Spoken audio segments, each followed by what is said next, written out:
Dear students, তোমাদের প্রত্যেককে আমার ক্লাসে স্বাগত।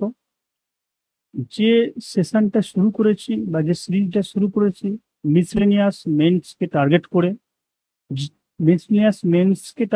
বলতে মিসলেনিয়াস মেন্সের একটা পোর্শনকে টার্গেট করে বললে ভালো হয়। যে গ্রামার সেকশন আছে যেখানে 30 নম্বরে তোমাদের কোশ্চেন আসবে, সে এত তোমরা ম্যাক্সিমাম নাম্বার সিকিউর করতে পারো, সেই উদ্দেশ্যে আমার এই কয়েকটা সিরিজ বা কয়েকটা পোর্শন তোমাদের সঙ্গে আলোচনা। ওকে, তো দেখো, আগের দিন আমরা একটা সেট করেছিলাম, আজকে নাম্বার 2 সেট, আবার সেট নাম্বার 2 ডিসকাস করব। দেখো, গত 2-3টে মিসলেনিয়াস মেন্সের যে ট্রেন্ড, সেটাকে ফলো করে আমি কয়েকটা সিরিজ প্রথমে সাজিয়েছি, যেখানে দেখা গেছে যে কি error correction, next make sentence আর ফিল ইন দ্য ব্ল্যাঙ্কস দিচ্ছে। এছাড়াও যে আগে পাংচুয়েশন থেকে কোশ্চেন দিত, ডু অ্যাজ ডাইরেক্টেড দিত, ওই কোশ্চেনগুলোতেও আমরা আসবো, কিন্তু বেশ কয়েকটা সেট আগে মেক সেন্টেন্স বা ফিল ইন দ্য ব্ল্যাঙ্কস বা এরর কারেকশনের উপরে আমরা প্র্যাকটিস করে নিই। ওকে, তো চলো, আজকে যে সেট ছিল দেখো, সেই সেট শুরু পূর্বে একটা বিষয় তোমাদেরকে ইনফরমেশন দিয়ে রাখবো। পুরো পিডিএফ তুমি যদি পেতে চাও, তো এখানে দেখো এই যে আমার নিজস্ব অ্যাপস আছে, গুগল প্লে স্টোরে যাবে, সেখানে গিয়ে English with Sanjeev sir download করে নেবে এই অ্যাপটা, নিয়ে ডেসক্রিপটিভ সেকশনে যাবে, যেখানে রেকর্ডেড সেকশনে তুমি পেয়ে যাবে কি রেকর্ডেড সেকশনে তোমার এই পিডিএফ, ভিডিও বা আনসার সমস্ত এক জায়গায় সাজানো আছে। ওকে, তো চলো আজকে ক্লাসটা শুরু করছি। দেখো, এরর কারেকশন প্রথমে দিয়ে আছে। এরর কারেকশনে কি বলা হয়েছে, ফার্স্ট যে কোশ্চেনটা আছে, is at home in arithmetics. ওকে, তাহলে তোমাকে এখানে একটা টার্ম প্রথমে জেনে নিতে হবে, মিনিংটা কি বলতে চাইছে। দেখো, এখানে আমরা ফার্স্ট দেখতে পাচ্ছি অ্যাট হোম। এই অ্যাট হোম এখানে সেন্স হচ্ছে এক্সপার্ট। কি বললাম, এই অ্যাট হোম মিনস হচ্ছে এক্সপার্ট। ওকে, মানে সে দক্ষ কিসে না, ইন অ্যারিথমেটিক্স। অ্যারিথমেটিক্স এই পোর্শনটিতে কিন্তু একটু ভুল আছে, যেহেতু ম্যাথামেটিক্স এর মধ্যে একটা সেকশনকে বোঝাচ্ছে arithmetic. Okay, not arithmetics. Mathematics হলে এস থাকে, কিন্তু আমরা যখন অ্যারিথমেটিক, জিওমেট্রি, অ্যালজেব্রা বলি, এখানে কিন্তু কোনো এস থাকে না। পুরো টার্মটা কি হলো তাহলে, he is at home in arithmetic, S ব্যবহার করবে না। ওকে, তাহলে এটা তোমাকে রেকটিফাই করতে হবে। আই ওয়েন্ট অফ ডোর, যে বাংলা মিনিংটা এখানে বলতে চাইছে যে আমি দরজার বাইরে বের হলাম বা দরজার বাইরে গেলাম। ওকে, তো এখানে দেখো আই ওয়েন্ট আউট, যেটা V2 ফর্মে আছে, গো আউট থেকে ওয়েন্ট আউট হয়েছে, কিন্তু আমরা যদি পুরো টার্মটার দিকে তাকাই, actually go out of doors এই টার্মটা ইউজ হয় দরজার বাইরে যাওয়া ক্ষেত্রে, বা বাইরে গেলাম সেন্সে, যখন পাস্ট টেন্সে বলছি। তা দেখো এখানে ওয়েন্ট আউট, তাহলে বাইরে গেলাম, কোথায়, দরজার বাইরে গেলাম, তাহলে এখানে তোমাকে কি করতে হবে, ডোরস। তাহলে এটা রেকটিফাই করে তোমাকে কি করতে বলো, I went out of doors. Next, the jury war divided in their opinion. এটা নাউনের অবজেক্টিভ ক্লাসের একটা কমন কনসেপ্ট। কি কনসেপ্ট দেখো না, এখানে কালেকটিভ নাউন কি আছে বলো, জুরি। নর্মালি আমরা কি করি, কালেকটিভ নাউনকে আমরা সিঙ্গুলার সেন্সে ব্যবহার করি একটা ইউনিট হিসাবে। তো সাধারণত যদি সিঙ্গুলার সেন্সে হয় তাহলে এখানে ওয়াজ হতো, কিন্তু সেখানে একটা ব্যতিক্রমী বিষয় ছিল, এটা ওয়াজ হবে না, ওয়ারই হবে। কি কারণে না, যেহেতু কালেকটিভ নাউনের মধ্যে মেম্বারগুলো যদি মতে ভেঙে যায় বা ডিফারেন্ট কাজ করে, ঠিক আছে, তখন আমরা সেটা বহুবচন ব্যবহার করি। এখানে জুরি বলতে বিচারক মণ্ডলী, মানে একটা বেঞ্চ অফ জাজেসের ক্ষেত্রে অনেকজন জাজ মিলে যে একটা বেঞ্চ গঠিত হয়, তাদের মধ্যে জাজেরা যদি একমত পোষণ করে তাহলে সেটা সিঙ্গুলার। যদি মতে ভেঙে যায়, বিভিন্ন রায় দেওয়ার ক্ষেত্রে তাদের বিভিন্ন মত দেখা যায়, তাহলে সেটা কি হয় বলো, বহুবচন। ওয়ার্ডটা তোমাকে বলে দিচ্ছে যে তারা কি মত পোষণ করছে না, এক রায় দিচ্ছে না। ইন দেয়ার ওপিনিয়ন, তাহলে যদি ওপিনিয়ন একটা হয় তাহলে তো ডিভিশন হচ্ছে না। এই জন্য এখানে ভিন্ন ভিন্ন মতটাকে হাইলাইট করার জন্য কি হবে, ইন দেয়ার ওপিনিয়ন্স, তার মানে এখানে আমাদের পুরো সেন্টেন্সটাকে রেকটিফাই করে করতে হবে in their opinions. Okay,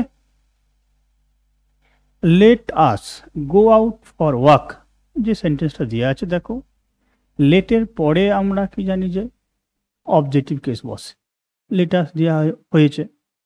go out একটু আগে যেটা বলছিলাম, ওয়েন্ট আউট মানে গো আউট, এই যে টার্মটা পাস্ট টেন্সে ওয়েন্ট আউট আর গো আউট হচ্ছে বের হওয়া, মানে চলো আমরা বের হই হাঁটতে, ফর ওয়াক।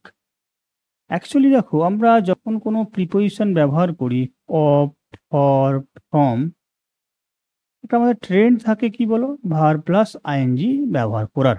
এটাকে আমরা জিরান্ড বলি, জানি যে preposition plus verb plus ING কি হয়, জিরান্ড হয়। কিন্তু দেখো এখানে তোমাকে ফর ওয়াকিং টার্মটা, তাহলে তোমার মনে হবে যে let us go out for walking. Actually এই টার্মটাকে ইউজ করা হয় সব থেকে বেশি প্রচলিতভাবে not for walking, for a walk. আগের ক্লাসে একটা আলোচনা করেছিলাম যে এ জেন্টেলম্যান মানে ভদ্রলোকের একটা তোমার কাছে সেকশন বুঝিয়ে একটা টিপিক্যাল টাইপ থেকে বোঝানোর জন্য যেখানে বলা হচ্ছিল এ জেন্টেলম্যান। তো এখানে দেখো, এখানে হচ্ছে পুরো টার্মটা হবে a walk, let us go out for a walk. Okay, এটা হচ্ছে রাইট টার্মে হবে। ক্লিয়ার, মানে চলো আমরা একটু হেঁটে আসি। The play came to end, actually এখানে দুটো ভুল আছে। অ্যাকচুয়ালি দে প্লে তো হবে বলতে না, দা প্লে, যেটাকে আমরা নাটক বলে থাকি, ঠিক আছে? তাহলে অভিনয় বা নাটক সেন্সে ফার্স্ট ভুল এখানে আছে, the play. Came to end, came to end নয়, এখানেও একটা আর্টিকেল ব্যবহার করতে হবে। কি বলো, পুরো টার্মটা হচ্ছে কেম টু অ্যান এন্ড, পুরো টার্ম কি হলো, কেম টু অ্যান এন্ড, মানে অভিনয় সাঙ্গ হলো বা শেষ হলো। ওকে, পুরো টার্মটা খেয়াল রাখ, যেমন কি, যেমন came to, okay, came to an end, এখানে কি বলো, ফর এ ওয়াক। ওকে, এই গ্রামার বা এই এরর কারেকশনগুলো কিন্তু আমরা যে অবজেক্টিভ এরর কারেকশন করে থাকি তার থেকে একটু ভিন্ন হয়। সেজন্য তোমাদের কাছে আমি ভিন্ন টাইপগুলোকে নিয়ে কিন্তু দিচ্ছি। একটু খেয়াল রাখবে যে কনসেপ্ট তোমরা যেটা অবজেক্টিভে করেছো সেটা তো অবশ্যই লাগবে, কিন্তু এখানে একটু ভিন্ন টাইপের থাকে, সেই ভিন্ন টাইপটাকে আমি করানোর চেষ্টা করছি। ওকে, তো চলো নেক্সট আমাদের যে সেকশন আছে এটা হচ্ছে ফিল ইন দ্য ব্ল্যাঙ্কস। আমরা দেখেছি, দেখো এই ফিল ইন দ্য ব্ল্যাঙ্কসগুলোর ক্ষেত্রে হোমোনিমসকে বেশি ব্যবহার করে, মানে উচ্চারণগতভাবে একই কিন্তু মানেটা আলাদা, এরকম ওয়ার্ডগুলোকে ফিল ইন দ্য ব্ল্যাঙ্কসের ক্ষেত্রে ব্যবহার করে। তো আমি সেরকম টাইপের কিছু ওয়ার্ড, মানে সবসময় যে এটাই দেবে তা নয়, অন্য ওয়ার্ডও দিয়েও দিতে পারে, দুটো দুরকম ওয়ার্ড, কিন্তু ওরা বেশি দিয়ে থাকে। তো চলো, the building stood on a vast, দেখো বলেছে ভাস্ট কম্পাউন্ড আর কম্পোনেন্ট। আচ্ছা, কম্পাউন্ড মানে কি জানি আমরা, এরিয়া বা প্রাঙ্গণ, ঠিক আছে? যেমন বলে না স্কুল প্রাঙ্গণ, তখন স্কুল কম্পাউন্ড বা স্কুল প্রিমিসেস যেমন বলা হয় থাকে। কম্পোনেন্ট মানে কি জানি বলো, আমরা উপাদান জানি, এলিমেন্ট সেন্স, তাই তো? ওকে, তাহলে এখানে দেখো বিল্ডিংটা দাঁড়িয়ে ছিল কোথায়, একটা বিশাল এরিয়া জুড়ে, তাহলে এখানে আনসার কি হয় বলো, compound, not component. The accident completely dash him, দেখো এখানে একটা সুন্দর ভার্ব ইউজ করেছে। কাউ ওয়ার্ডটাকে আমরা জানি গরু সেন্সে, কিন্তু দেখো এর ভার্ব ফর্মে কি না, তার সব সাহস কেড়ে নিয়েছিল, তার মানে কি তাকে ভীত করেছিল। তাহলে এই দুর্ঘটনাটাকে তাকে সম্পূর্ণরূপে, এই দুর্ঘটনা তাকে সম্পূর্ণরূপে ভীত করেছিল বা তার সম্পূর্ণ সাহস কেড়ে নিয়েছিল। তাহলে এই কাউড যে ওয়ার্ডটা আছে দেখো ইডি যোগ করে পাস্ট টেন্সে, এটা মানে হচ্ছে সাহস কেড়ে নেয়া। কি বললাম, সাহস কেড়ে নেয়া মানে ভীত করে দেয়া। ওকে, এইটা দুটো অপশান অ্যাকচুয়ালি একই হয়ে গেছে। এটা দিয়েছিলাম যেটা ডিফিল্ড, মানে যেটা কম্পিউটারে অটো কারেক্ট নিয়ে নিয়েছে, অ্যাকচুয়ালি ডিফিল্ড বলে সে অর্থে কোনো ওয়ার্ড নেই, ডিফাইল্ড ওয়ার্ডটা হচ্ছে মূল ওয়ার্ড। দুটো অপশান এক হয়ে গেছে, কিন্তু উত্তরটা আমি জাস্ট ডিসকাস করে দিচ্ছি এক্ষেত্রে। এবং এটা দেখো ডিফিল্ড ওয়ার্ডটা আমি করে দিয়েছি, পরীক্ষা হলে যেটা দিতে পারে সম্ভাব্য। তো এইভাবে দেখো অ্যাকচুয়ালি মূল ওয়ার্ড হচ্ছে defiled. The boys dash to the field, এই ডিফাইল্ড মানে হচ্ছে কি জানো, সারিবদ্ধভাবে দাঁড়ানো। মানে একজনের পেছনে আরেকজন যে দাঁড়ানোটা পরপর লাইন দিয়ে, এইটাকে ডিফাইল্ড সেন্সে বলা হয়ে থাকে। তাহলে কি, the boys defiled to the field. তাহলে মাঠে কি হয়েছিল বা ফিল্ডে কি হয়েছিল বলো, সারিবদ্ধভাবে দাঁড়িয়েছিল। তাহলে আনসার কি করলাম আমরা, defiled. Okay. Mister Roy was an dash physician. দেখো ইমিনেন্ট মানে হচ্ছে আপকামিং, আগত, যেটা মানে ভবিষ্যতে হবে, খুব নিয়ার ফিউচার ঘটবে, সেটাকে আমরা কি বলি, ইমিনেন্ট, মানে আগত, ইমিনেন্ট এই সেন্সে। এমিনেন্ট মানে হচ্ছে ফেমাস। কি বললাম, এমিনেন্ট মানে হচ্ছে ফেমাস। তাহলে দেখো একজন বিখ্যাত ডাক্তার বলতে গেলে আমরা কি করব, এমিনেন্ট টার্মটাকে ইউজ করব। ওকে, তাহলে আনসার আমাদের কি হলো, eminent. Okay. One should show dash to age. দুটো ওয়ার্ড আছে, একটা আছে ডিফারেন্স, একটা ডিফারেন্স। এটা মানে হচ্ছে উদাস, ডিফারেন্স সরি, ইনডিফারেন্স থাকলে উদাস হতো, সরি। ডিফারেন্স আছে মানে পার্থক্য সেন্সে। আর একটা দেখো এই ডিফারেন্স যে ওয়ার্ডটা আছে সেটা হচ্ছে রেসপেক্ট সেন্স। ঠিক আছে, বলো, রেসপেক্ট সেন্স। ওকে। তাহলে দেখো অ্যাকচুয়ালি একজনের উচিত বয়স অনুযায়ী কি রেসপেক্ট করা বা রেসপেক্ট প্রদর্শন করা, শ্রদ্ধা প্রদর্শন করা। তাহলে এখানে আমরা এই ডিফারেন্স মানে পার্থক্যটা কখনোই ব্যবহার করব না। কি করবো বলো, আমরা রেসপেক্ট টার্মটাকে ইউজ করবো। আনসার কি হবে, ডিফারেন্স মানে রিগার্ড বা রেসপেক্ট সেন্সে। তাহলে এই 5টা ফিল ইন দ্য ব্ল্যাঙ্কস আমরা তোমাকে দেখালাম। এই টাইপের তোমরা প্র্যাকটিস করা শুরু করো, যেখানে হোমোনিমস দিয়ে ফিল ইন দ্য ব্ল্যাঙ্কস থাকে। আমি তোমাদেরকে বেছে বেছে কিছু টপিক করাচ্ছি বা বেছে বেছে তোমাদেরকে কিছু টার্ম করাচ্ছি, যেগুলো পরীক্ষায় দেওয়ার চান্স আছে। ওকে, তো তোমরা এগুলো রেডি করো। নেক্সট দেখো মেক সেন্টেন্স আছে। মেক সেন্টেন্সে এইভাবে দিতে পারে, উইথ মিনিং মেক সেন্টেন্স দিতে পারে, আবার শুধু মেক সেন্টেন্স বলে তোমাকে ওয়ার্ড বা টার্মটা দিতে পারে। দেখো আমরা কি দেখেছি, দেখো ওভারহেড অ্যান্ড হেয়ার্স যে টার্মটা আছে না, এই ওভারহেড অ্যান্ড হেয়ার্স বলতে আমরা কি বুঝে থাকি, আমরা এটা বুঝে থাকি যখন কোনো কেউ ব্যক্তি কোনো কিছুতে ডিপলি ইনভলভ থাকে। কি বললাম, ডিপলি ইনভলভড, মানে একদম আপাদমস্তক, মানে পা থেকে মাথা পর্যন্ত একদম সেখানে ডুবে রয়েছে, ঢুকে রয়েছে। ঠিক আছে, ইনভলভড। তখন আমরা কি করছি বলো, এই ওভারহেড অ্যান্ড ইয়ার্স টার্মটা ব্যবহার করছি। এখন মেক সেন্টেন্স কি হয়, বাংলা বললাম তো আপাদমস্তক। দেখো এই টার্মটা আমাদের বাই বাংলা সেন্টেন্সটা খুব পপুলার, সেটাকে ধরেই আমি ট্রান্সলেটটা করছি বা মেক সেন্টেন্স বানাচ্ছি। He is over head and ears in ডেব্ট। দেখো আমরা বাংলা বলি যে সে আপাদমস্তক দেনায় ডুবে আছে, তাই তো, আপাদমস্তক দেনায় ডুবে আছে। His overhead and ears in ডেব্ট। ক্লিয়ার? তাহলে এই টার্মটা আমরা মেক সেন্টেন্সে ইউজ করতে পারি এইভাবে। নেক্সট কি আছে বলো, hue and cry. Hue and cry বলতে কি না, শোরগোল ফেলে দেয়া, শোরগোল ফেলে দেয়া। দেখো এখানে এই টার্মটাকে ভয়েস অফ প্রোটেস্ট, বাংলা কি না কোনো বিষয়ে শোরগোল ফেলে দেওয়া সেন্সে ইউজ করে থাকবো। ওকে, তাহলে দেখো এখানে আমরা বলতে পারি দে রেইজড, মানে কি উত্থাপন করেছিল, তুলে ধরেছিল।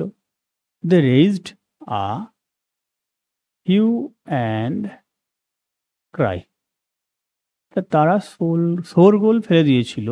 ঠিক আছে, ওভার দ্য নিউ অ্যাক্ট, নতুন যে আইনটা পাস হচ্ছে, নতুন যে অ্যাক্টটা বাজারে আসছে, সেই বা যেটা নতুন আসতে চলেছে, সেই বিষয়ে একটা শোরগোল বা প্রতিবাদ জানিয়েছিল। সেই সেন্সে আমরা এইটাকে এইভাবে ইউজ করতে পারি। ক্লিয়ার?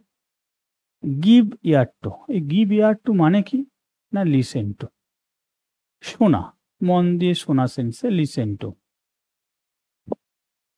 বলতে পারি please give year to my prayer.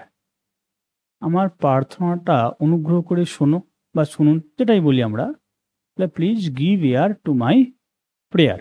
আমি যে প্রার্থনাটা জানাচ্ছি বা প্রেয়ারটা করছি সেটা প্লিজ শুনুন। ওকে, দেখো এখানে গো অ্যাস্ট্রে ওয়ার্ডটা আছে। তো এই গো অ্যাস্ট্রে মানে কি? বাংলা হচ্ছে বিপথে চালিত হওয়া। দেখো কি, বিকাম ডেলিন কোয়েন্ট, অন্য পথে কুপথে চালিত হওয়া। তো দেখো সি দ্যাট, আমরা সেন্টেন্সটা লিখছি সি দ্যাট। এই সি দ্যাট মানে কি? দেখো যে your Son does not go ashtray. খেয়াল রেখো বা দেখো যে তোমার সন্তান যেন বিপথে চালিত না হয়। ঠিক আছে?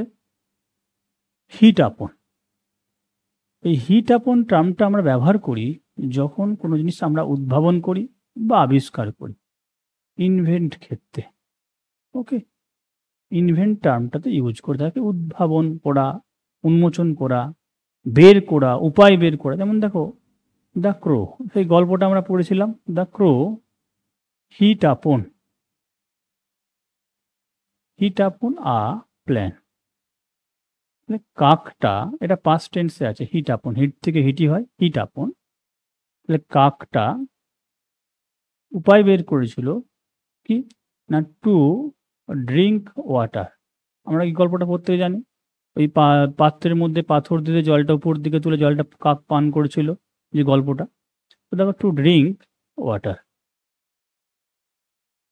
ক্লিয়ার? দেখো আজকে 15টা কোশ্চেন আমি আলোচনা করলাম, এর পরেও আমরা কন্টিনিউ করব। অনেক অনেক নতুন নতুন ভ্যারাইটি কোশ্চেন হবে, তোমরা দেখতে থাকো। ওকে, ধন্যবাদ।